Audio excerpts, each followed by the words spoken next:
भारत के मुकुट जम्मू कश्मीर से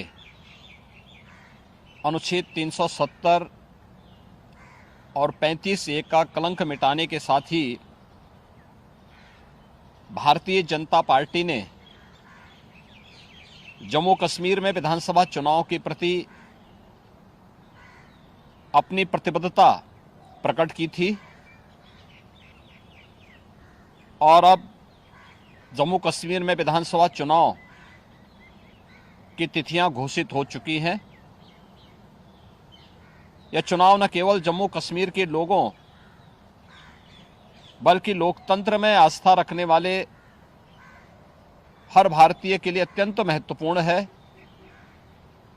दुनिया भर की निगाह आज इस ओर लगी हुई है। ऐसे महत्वपूर्ण चुनाव में इंडी गठबंधन की जो नेतृत्व कर रही है कांग्रेस ने Abdullah and sons family private limited की नेशनल कॉन्फ्रेंस के साथ गठबंधन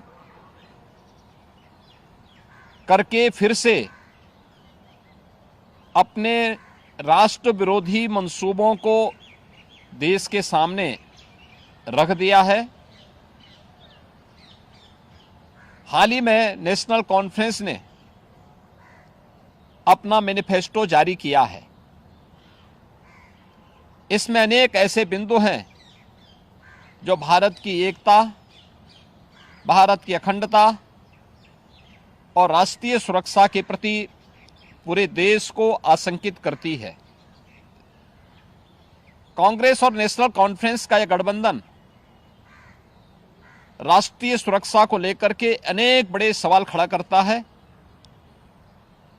और भारतीय संविधान के प्रति सच्ची श्रद्धा और निष्ठा रखने वाले हर व्यक्ति को चिंतित भी करती है।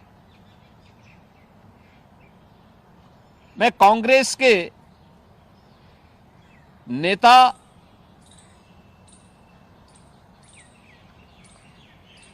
श्री राहुल गांधी से पूछना चाहता हूं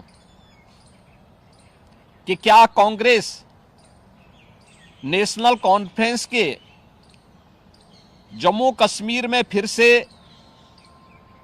अलग झंडे की घोषणा का समर्थन करती है? क्या राहुल गांधी और कांग्रेस पार्टी धारा 370 और आर्टिकल 35(a) को वापस लाकर जम्मू कश्मीर को फिर से अशांति और आतंकवाद के युग में धकेलने के जम्मू कश्मीर नेशनल कॉन्फ्रेंस के घोषणा का समर्थन करती है? क्या कांग्रेस जम्मू कश्मीर के युवाओं के बदले पाकिस्तान के साथ वार्ता करके फिर से अलगाववादी ताकतों का समर्थन करती है? क्या कांग्रेस पार्टी और राहुल गांधी पाकिस्तान के साथ एलओसी ट्रेड शुरू करने के नेशनल कॉन्फ्रेंस के निर्णय से फिर से बॉर्डर पार से आतंकवाद और उसके इकोसिस्टम को पोषण करने का समर्थन करती है? क्या कांग्रेस आतंकवाद और पत्थरबाजी की घटनाओं में शामिल उन उपद्रवियों के परिजनों को फिर से सरकारी नौकरी में बहाल करके आतंकवाद, दहशतगर्दी और बंद के दौर को फिर से लाने का समर्थन करती है? इस गठबंधन से कांग्रेस का आरक्षण विरोधी चेहरा भी देश के सामने आया है।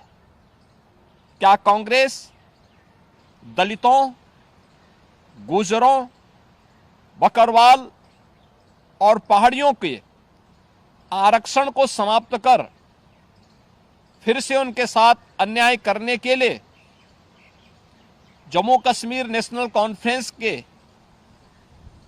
वायदे का समर्थन करती है?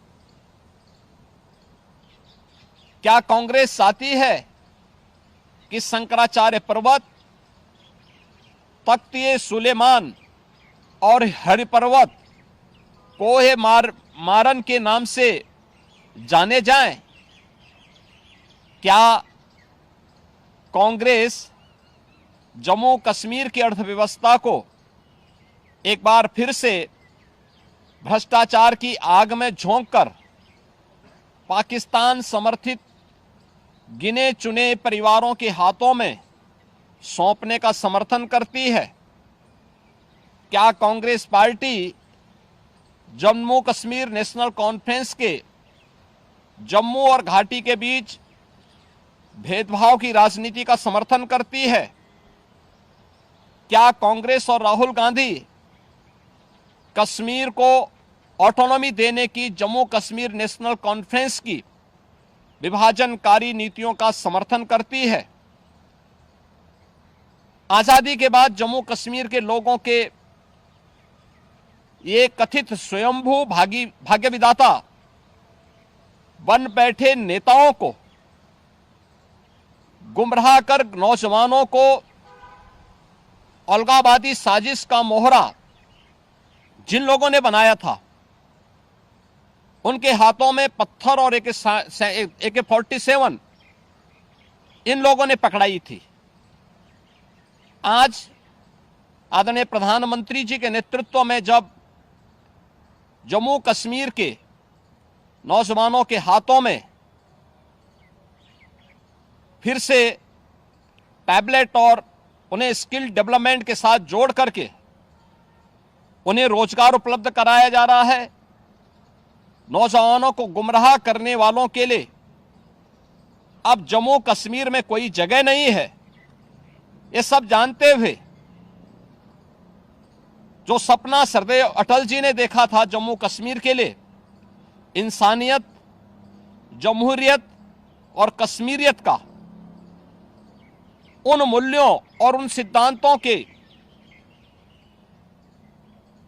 आज निकले प्रधानमंत्री मोदी जी ने उन सपनों को साकार करके दिखाया है। जम्मू कश्मीर को जागीर समझने वाले पाकिस्तान परस्त ठेकेदार और वहां की कथित लीडरशिप ने कभी सोचा नहीं कि नफरत की फसल काटने वाली उनकी सियासी जमीन सदा के लिए अब बंजर हो चुकी है। कोई ऐसी सरकार भी आएगी जो अनुच्छेद 370 को समाप्त करेगी, यह इन लोगों को आज हजम नहीं हो रहा है। अनुच्छेद 370 की समाप्ति के बाद जम्मू कश्मीर की आबोहवा बदल चुकी है, मुद्दे बदल चुके हैं। आतंकवाद और अलगाववाद का मुद्दा चुनाव की धारा में सदा के लिए विलीन हो चुका है। अब वहां विकास, रोजगार और पहचान की बात हो रही है, तो स्वाभाविक रूप से वोट के इन सौदागरों को कैसे अच्छा लग सकता है। और कांग्रेस का यह दुरभिसंधि कांग्रेस से इन प्रश्नों को पूछने के लिए हमें मजबूर करता है। और इसीलिए मैं कांग्रेस के नेता से, राहुल गांधी से पूछना चाहूंगा कि वह देश के सामने इन प्रश्नों का जवाब दें।